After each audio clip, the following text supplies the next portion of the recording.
लेकिन मेकअप कैसा किया जाए जिससे ग्लोई इफेक्ट भी आए, मॉइस्चराइज स्किन लगे, ड्राई क्या कर सकते हैं, क्या करें? तो इस पर बात कर लेते हैं। हमारे साथ मौजूद हैं ब्यूटिशियन बिनीश परवेज। बिनीश, ईद के बाद एक बार फिर से आपका खैर मकदम है। वालेकुम सलाम, it's really good to see you both. तो ये बताएं कि क्या सिलसिला है, अब सर्दियों की आमद है। बेस चेंज कर लें अपना हम। बेस से पहले अपनी स्किन केयर भी चेंज करें, because lot of people think कि फाउंडेशन चेंज करने से सर्दियां गुजर जाएंगी।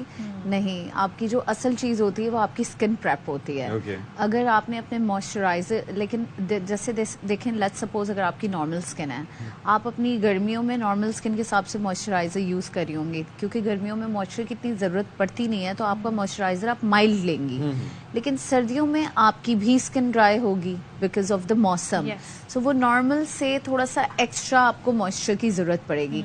So technically 2-3 things I just quickly से कि आपको उन चीज़ों का ख्याल रखना है। एक, अगर आप oil free face wash use करते हैं वो आप बंद कर दें, बिकॉज वो आपका एक्स्ट्रा ऑयल, जो नेचुरल ऑयल है, उसको वो ले जाता है। ठीक है, सो सर्दियों में even if you have oily skin, stop using oily face washes. Okay, फिर उसके बाद आप टोनर का इस्तेमाल ज़्यादा करें, बिकॉज वो आपका पीएच बैलेंस करता है। अगर वो पीएच बैलेंस नहीं होगा तो स्किन और एक्स्ट्रा ड्राई हो जाएगी सर्दी में।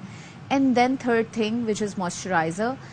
एक्सट्रीम ड्राई है तो ज़्यादा वाला ड्राई वाला इस्तेमाल करें, और अगर नॉर्मल टू ऑयली है तब भी एक मीडियम पेस का करें। बहुत एक्सट्रीम माइल्ड पे सर्दियों में काम नहीं चल सकता। ठीक है, एक तो ये हो गया। दूसरा, या of course you have to change your foundation, because normal days में जो आप फाउंडेशन यूज़ कर रहे होते हैं वो आप कोशिश करते हैं कि वो ऐसा हो जो मैट हो। लाइक मेरी ऑयली स्किन गर्मियों में होती है तो मैट यूज़ करती हूँ, बट विंटर सीजन में मैं मैट फाउंडेशन यूज़ नहीं करती। Is it the right approach? It is actually the right approach, because आपकी अगर नीचे से स्किन केयर चेंज हो चुकी होगी तो आप अगर एक कोई भी नॉर्मल डूई फाउंडेशन इस्तेमाल करेंगी तो आपका काम हो जाएगा। ये तो हो गई डेफिनेटली सर्दियों से रिलेटेड बात। Anything else? लिप शेड्स बताएं, विंटर के लिप शेड्स क्या है? Basically, 2023 is all about 90s and 20s trends back. Good. So we're more towards browns, nudes. And also, if you remember, 90s में एक lip pencil लगा के अंदर एक different tone देकर बहुत स्लाइड सा ग्लॉस लगाने का एक फैशन था। सो वो फैशन इज बैक। अब लोग, फ़र्क सिर्फ इतना है कि थोड़ा सा ज़ाहिर है वक्त के साथ ट्रेंड थोड़ा सा चेंज होता है। अब लोग लिप पेंसिल से कॉन्टोर करते हैं और फिर उसके बाद पूरा लिप टिंट्स लगाते हैं और फिर उसके ऊपर एक न्यूड लिपस्टिक लगाते हैं, फिर एक ग्लॉस लगाते हैं। तो टेक्निकली 4 चीज़ें हो गई हैं, but that outlined lip gloss look is very much back. उसके अलावा न्यूड्स तो ऑलमोस्ट बैक हैं, but more on a earthy tones and more on a brown tones, because 90s was all about brown. So that's it. The latte makeup is very much in.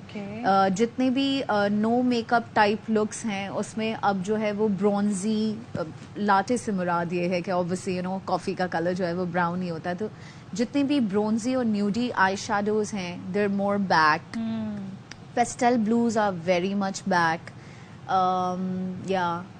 Graphic liners और तो और अब चूंकि festive season भी sir पे आ रहा है तो मैं बताती चलूँ कि जो हम 90s में छोटे वाले स्टड्स यूज़ करते थे for embellishing your eye makeup, that's back. हाँ, तो वो कहीं भी आपको अगर छोटे मोटे नग मिल जाएं तो वो आप लगा सकते हैं कभी अपने आँख के अराउंड में या समथिंग लाइक दैट। जबरदस्त जबरदस्त। आपने बहुत कम वक्त में हमें बहुत सारी चीजें बता दी। और लिप शेड्स जी जरूर इन पे गौर कीजिएगा, जो ट्रेंड में होता है वो बड़ा अल्हम्दुलिल्लाह अल्लाह के फजलो करम से सारी चीजें मेरे सर के ऊपर गई हैं। मेरे सर पे नहीं गई। मुझे जो कलर है वो सिर्फ यही पता है, white, yellow, green, blue, red, black. मुझे नहीं पता था पेस्टल ब्लैक भी कोई चीज होती है।